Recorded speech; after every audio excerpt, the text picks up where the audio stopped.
This video will show you the 5 habits that slowly make older people less likable and how to replace them with something better. These are mistakes most people don't even realize they're making, but they can silently ruin your closest connections. And once you learn what they are, you'll never look at your daily conversations the same way again. Before we start, tell us where you're watching or listening from. If you find this helpful, hit the subscribe button because tomorrow we have new special tips for you. When we get older, our bodies change. That's just how life works. Sometimes our knees feel stiff or our backs hurt when we wake up. Other times, we forget things or get tired more quickly. These things are normal. But here's something many people don't realize. When we talk about our pain all the time, it can push people away. Imagine sitting with your grandchildren or some friends, and all you talk about is how much your hip hurts or how the doctor gave you a new pill. At first, people will listen because they care. They love you. But if every time they visit, they hear about pain, sickness, or bad news, they might stop coming so often. Not because they don't care, but because it makes them feel sad, helpless, or tired. They want to smile with you, laugh with you, and feel safe when they're around you. When you talk about your illness too much, it can make people feel uncomfortable. They don't know what to say. They worry about saying the wrong thing. Sometimes, younger people don't understand the pain older people go through. Not because they're mean, but because they haven't felt it yet. They're still healthy and full of energy. And when they hear too much about sickness, they feel scared. They don't want to think about getting old or sick themselves. So instead of talking with you, they might pull away. That doesn't mean they don't love you. It just means they don't know how to handle it. Also, when you keep repeating the same stories about the doctor or your medicines, people may start tuning out. It's like hearing the same song again and again. At first, you like it, but if it plays too many times, you want to turn it off. That's how it feels for others when health becomes the main topic. You might not notice it, but they may start changing the subject, or they may look at their phones, or even stop calling as often. That can hurt your feelings, but it's not always their fault. It's just that people are drawn to things that make them feel good. If every chat becomes heavy, they start to avoid it. Now, that doesn't mean you should hide your pain. If something is wrong, of course you should talk to someone about it. But choose who and when. Maybe a close friend or a doctor. Maybe in private, not at the dinner table. Think about the moments when people gather to be happy. That's not the best time to talk about swollen feet or hospital bills. That's the time to smile, share a story, or ask how they are doing. Sometimes people just want to feel seen and heard too. If all the attention goes to your problems, they may feel like their lives don't matter as much. It's also important to think about what your words bring into a room. Words are powerful. If you talk about fear, pain, and death too much, that's the feeling people get. But if you talk about hope, love, or even small joys like how the sun fell on your skin this morning, people leave with a warm heart. Being older doesn't mean being sad all the time. Yes, life brings hard things, but it also brings quiet beauty. Maybe a flower blooming in your window, or a letter from an old friend, or a funny dream you had last night. These are things people love to hear. You are more than your illness. You are a storyteller, a memory keeper, a source of wisdom. Let people see that side of you. When they come over, ask them about their day. Let them laugh with you. Let them cry if they need to. But don't let pain be the only thing you share. People remember how you make them feel. If they feel loved, safe, and uplifted around you, they'll keep coming back. They'll bring their kids, their friends, and more time. But if they always leave feeling drained or sad, they may choose not to come at all. It's not because they're selfish. It's because they want to protect their hearts too. It's okay to be honest about what you're going through. But balance is key. For every story about your aches, tell a funny memory. For every complaint, share something you're thankful for. That small shift makes a big difference. It tells people, yes, life is hard, but I still see the good. And that kind of spirit draws people close. It inspires them. It reminds them that no matter how hard life gets, we can still find joy. It shows strength in a gentle way. Sometimes, older people forget how much their words matter. They think no one's really listening. But the truth is, people are always listening, especially the young ones. What you say becomes part of how they remember you. Do you want them to remember you as someone who is always hurting, or someone who always made them feel better? You get to choose that. You get to shape that memory. Every visit, every phone call, every message, it matters. Even if you're in pain, you can still be someone others want to be around. Try asking questions instead of just sharing your own problems. Show curiosity. Ask your daughter how work is going. Ask your grandson about school. These little acts of care make people feel loved. And when people feel loved by you, they give that love back. It becomes a beautiful circle. You don't have to pretend everything is okay. But you also don't have to let pain be the loudest voice in the room. Let your love be louder. Let your joy be louder. Let your wisdom be louder. Choose words that lift up instead of pull down. That's how you stay connected. That's how you stay loved. In the end, it's not just about what hurts in your body. It's about what lives in your heart. That's what people remember most. A warm heart speaks louder than a sore back. And a kind smile lasts longer than any doctor's report. So yes, your pain matters. But so does your presence. Choose what you bring into the room with care. And sometimes, what pushes people away even more than talking about pain is when we begin to judge them too harshly. And that's what we'll talk about next. Sometimes when people get older, they forget how powerful their words can be. They've lived so many years, seen so many things, and learned so many lessons that it's easy to feel like they know what's best for everyone else. They mean well, of course. They want to help. But when advice turns into criticism, or when wisdom sounds more like judgment, it can quietly push people away. Imagine a child proudly showing you a drawing, and instead of saying, "That's lovely," you say, "You colored outside the lines." That little moment can make them feel not good enough. The same thing happens with grown-ups too. When older people always point out what others are doing wrong, it makes others feel small, nervous, or even sad inside. Being critical doesn't always mean yelling or being angry. Sometimes it's in tiny comments like, "You shouldn't wear that," or "In my day, we didn't act like that." It might sound like wisdom, but to others, it feels like judgment. And when people feel judged, they don't feel safe. They feel like they're being watched too closely, like they're not accepted the way they are. That feeling can make them visit less often or talk less freely. They may smile and nod, but inside, they start closing the door to their hearts. They start hiding parts of their lives from you, just to avoid being criticized. Many older people don't even realize they're being critical. They think they're helping. They think they're guiding others. But there's a big difference between helping and correcting all the time. Helping means you're invited into someone's life. Criticizing means you've walked in uninvited and rearranged their furniture. Nobody likes that. It doesn't feel like love. It feels like control. And control makes people feel small. Even if you're right, even if you've lived through something similar, people still want kindness more than correction. When a grandchild talks about their dreams, like becoming a musician or moving far away, it's tempting to say, "That's not practical," or "That's not a real job." But imagine how that sounds to them. It doesn't make them want to share more. It makes them shrink. Even if your words come from a place of care, they can land in a place of hurt. Sometimes, people don't need your advice. They just need your cheer. They need someone to say, "I believe in you," even if they make mistakes along the way. Especially then. It's also easy to judge people who live differently than you did. Maybe they raise their kids in new ways. Maybe they dress in strange clothes or listen to music that sounds like noise to you.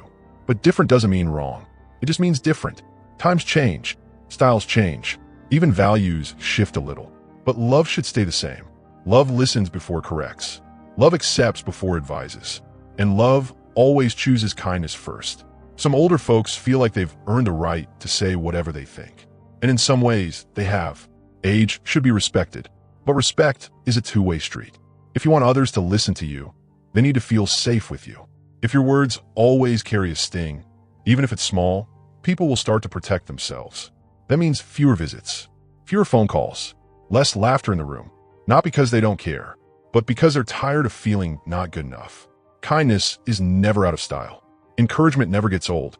When someone makes a mistake, try saying, "That's okay, we all do that." When someone shares a different opinion, try saying, "That's interesting, tell me more." Those little choices open the door to deeper connection. They let people breathe around you. They remind others that your love is bigger than your opinions. That your presence is a place of safety, not judgment. Sometimes criticism becomes a habit. You see something and your first thought is, "They should fix that." But what if your first thought was, "How can I make them feel better today?" That small change turns the whole day around. Instead of correcting people, you lift them. Instead of pushing them down, you pull them close. People remember that. They may forget your words, but they'll always remember how you made them feel. And if you make them feel accepted, they'll keep coming back. When you catch yourself about to say something critical, pause. Ask yourself, is this kind? Is this helpful? Or is this just my opinion? If it's not helpful or kind, maybe it doesn't need to be said. Or maybe it can be said differently. Like instead of saying, "You're doing it wrong," try saying, "Have you thought about trying it this way?" Tone matters. Words matter. And the heart behind the words matters most of all. The truth is, the older we get, the more influence we have. Not because we're louder, but because our words carry weight. When a young person hears encouragement from an elder, it stays with them. It becomes part of their story.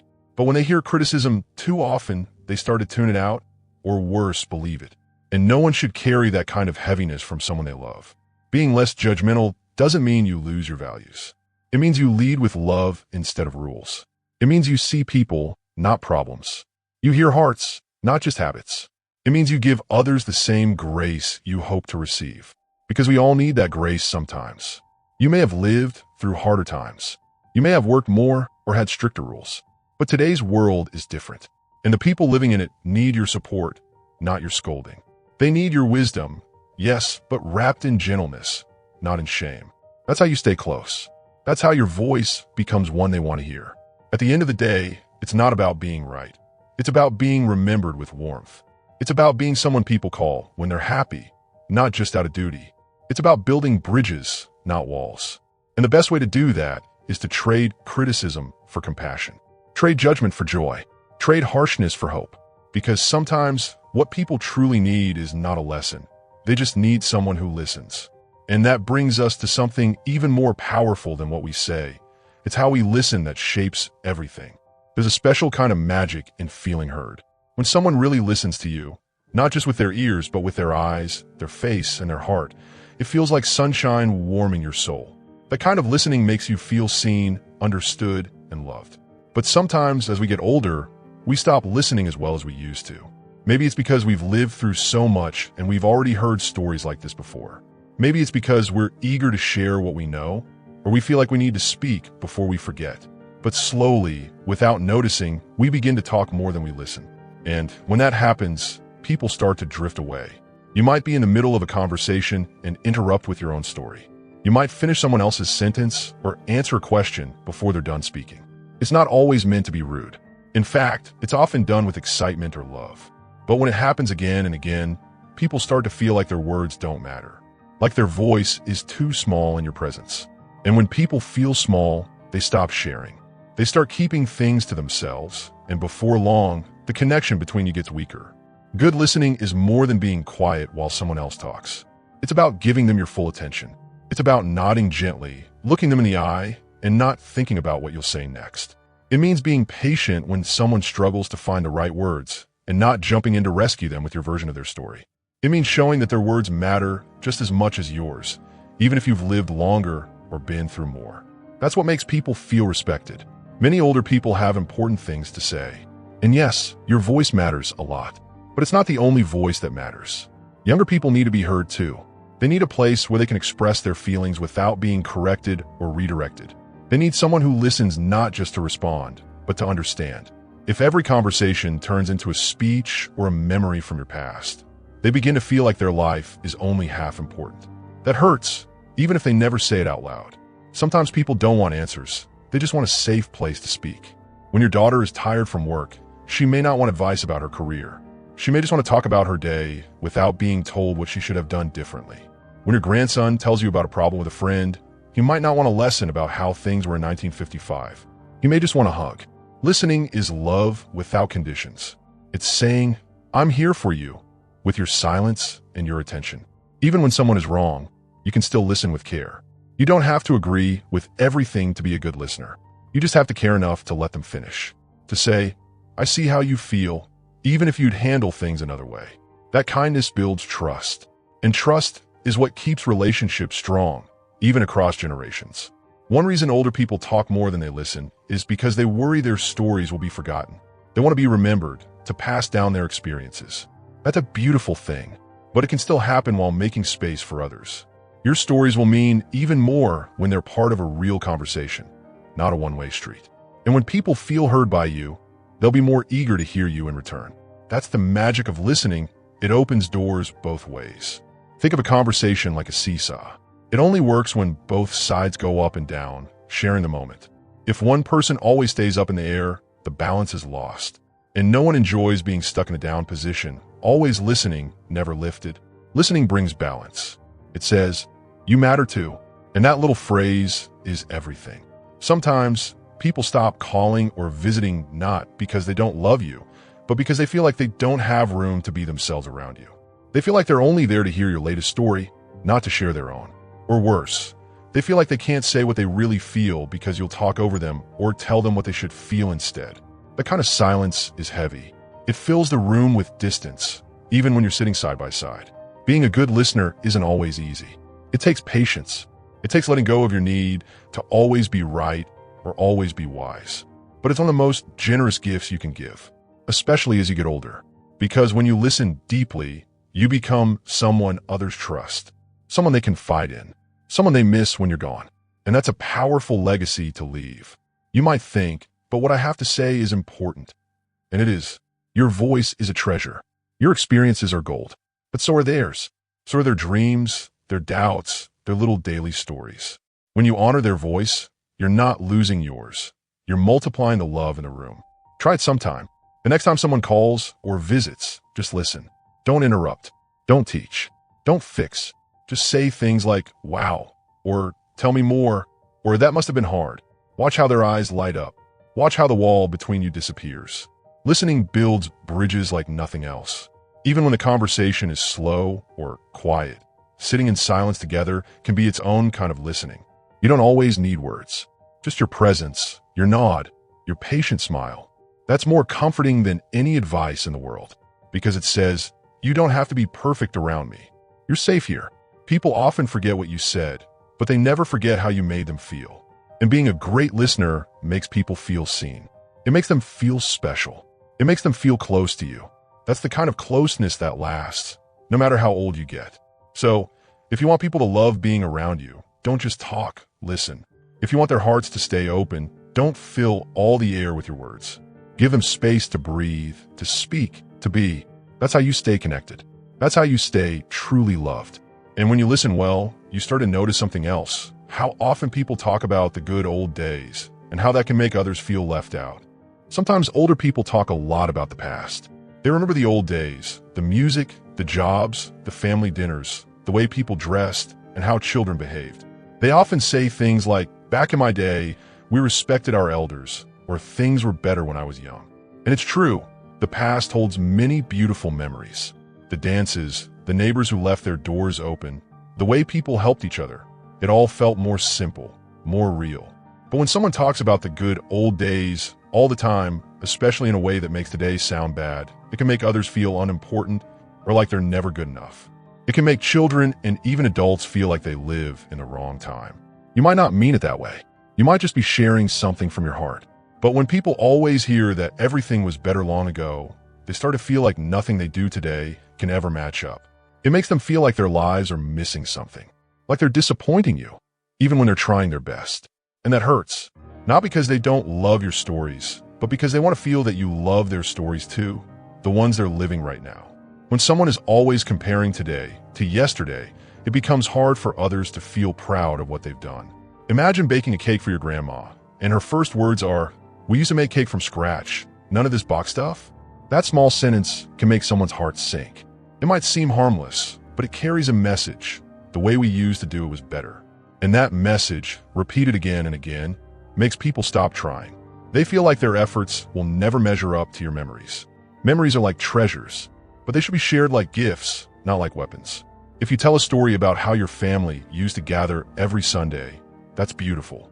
But if you follow it with, "No one does that anymore," or "Families today don't care like we used to," then it turns the story into a judgment.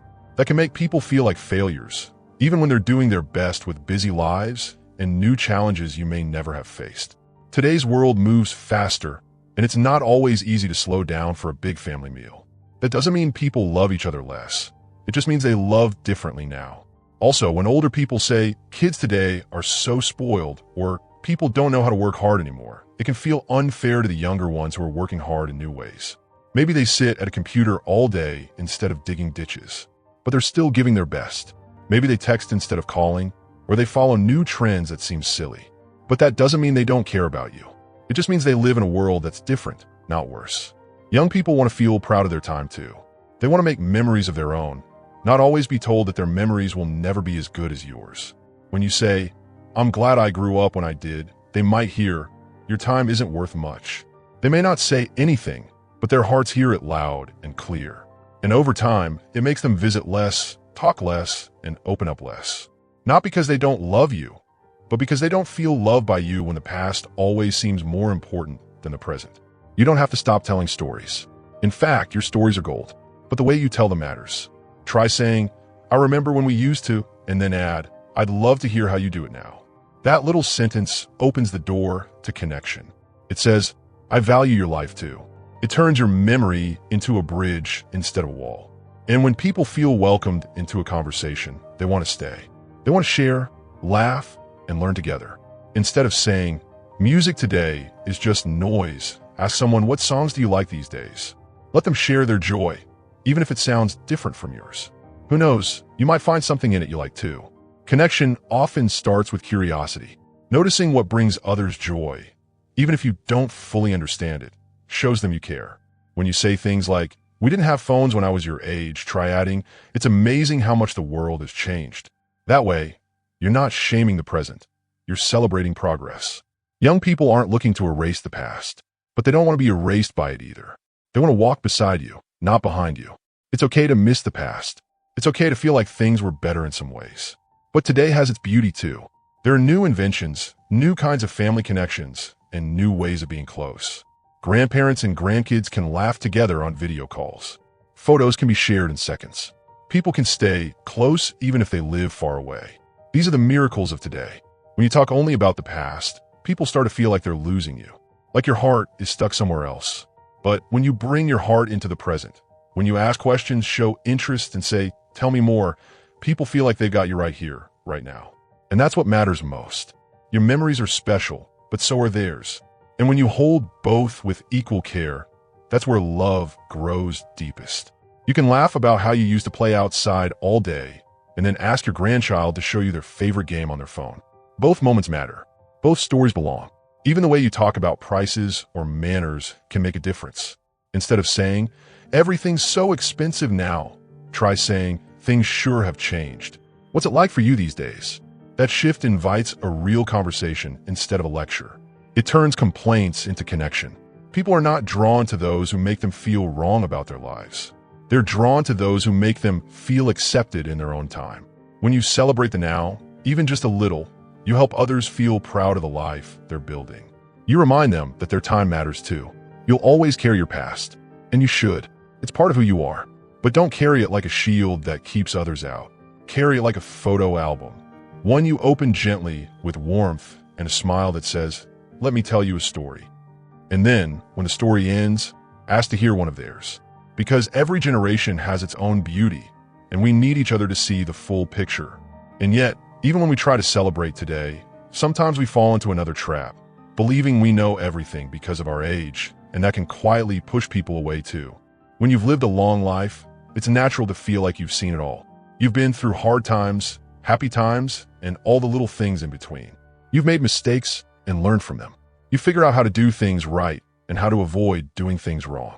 So sometimes it feels like you have all the answers, and maybe in many ways you do. But here's something important to remember. Just because you know a lot doesn't mean you have to say it all the time. When older people act like they know everything, even when others don't ask, it can make them hard to be around. It can make people feel small, like their thoughts or feelings don't matter. And no one wants to feel that way. Imagine trying to tell someone how you feel, but they keep saying, "I already know," or "That's nothing new." It doesn't feel good. It feels like your voice is being squashed. Even if the person is trying to help, it comes across as rude or cold. Now imagine this happens again and again, where every story you tell is followed by, "When I was your age," or "You'll understand when you're older." Those words might sound wise, but they can also feel like a wall. A wall that says, "I've already lived through more than you, so your life isn't as important as mine." And that wall keeps people out, even the ones who love you. Being older gives you great wisdom. But wisdom isn't just about knowing things. It's about knowing when to speak and when to be quiet. It's knowing that people learn better when they're allowed to figure things out on their own, not when someone else always tells them the answers. Think about how a tree grows. You don't pull on the branches to make them longer. You water the roots and give them sunlight. That's what young people need too. They don't need to be told how to grow every second. They need to feel safe, supported, and believed in. That's how they bloom. Sometimes older people talk so much about what they know, they forget to show interest in what others know. They forget to ask questions. They forget to say things like, "Tell me more," or "That's interesting, I've never heard that before." And that's a shame, because everyone, no matter how young, has something valuable to share.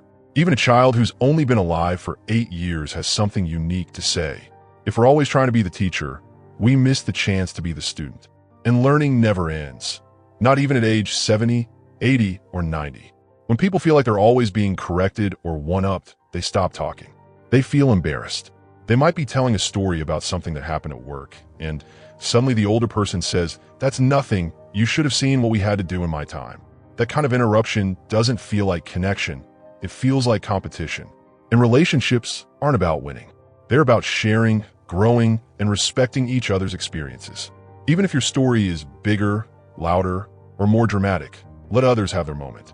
Being wise doesn't mean you have to speak first or speak longest.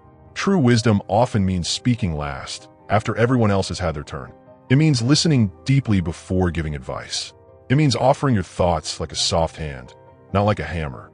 You can say, "Would it help if I shared something I learned from my own life?" instead of just jumping in with what they should do. Asking first shows respect. It shows that you value their voice, not just your own. Also, being a know-it-all, even with the best intentions, can make people feel like they can never measure up. If every time they try something new, they hear, "I told you so," or "You should have listened to me," they'll stop coming to you for help. They'll stop sharing their mistakes, because they fear being scolded instead of supported. But life isn't just about being right. It's about being kind, being understanding, being someone others trust with their hearts, not just their problems. There's also something beautiful about saying, "I don't know." It shows that you're still growing. It reminds others that it's okay to not have all the answers. When an elder says, "That's something I've never thought about before," it opens the door to curiosity, not criticism. And curiosity is like glue in relationships. It keeps people connected, exploring, and close. It's okay to share what you've learned, but share like a story, not a rule. Say, "Here's what helped me," instead of "Here's what you must do." People listen better when they feel they have a choice, when they feel respected, when they feel heard. If you always give advice before they even ask for it, it starts to feel like you don't trust them to figure things out. And trust is one of the most loving things you can give. Sometimes, older people act like they've seen everything already. So when someone is going through a hard time, they say things like, "This is nothing, you'll survive." But even if you're trying to be strong for them, those words can make them feel dismissed. What feels small to you might feel huge to them. Let them feel it. Let them cry, worry, or get excited without shutting it down. That kind of space is love in its purest form. You don't have to prove how much you know. The people who love you already admire you. They already believe in your experience.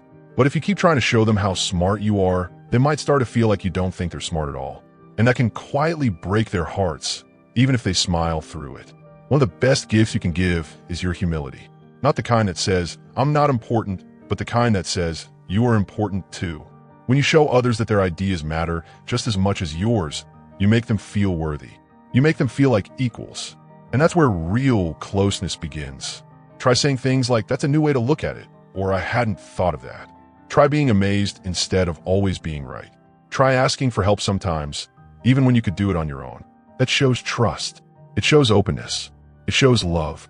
When you stop needing to be the smartest person in the room, people feel free to be themselves around you. They open up more. They laugh more. They come around more often. Not because you have all the answers, but because you make space for their answers too. That's the kind of wisdom that lasts forever. Being respected is wonderful, but being loved is even better. You can have both when you show others that they matter as much as you do. When your knowledge becomes a light to guide, not a shadow that covers everything else. And now that we've looked at how knowing it all can hurt connection, let's return to something just as powerful. How small habits, like complaining too often, can quietly make people want to stay away. On your screen, you see 2 new videos that I'm sure you'll find helpful. Just decide what you want to see and click.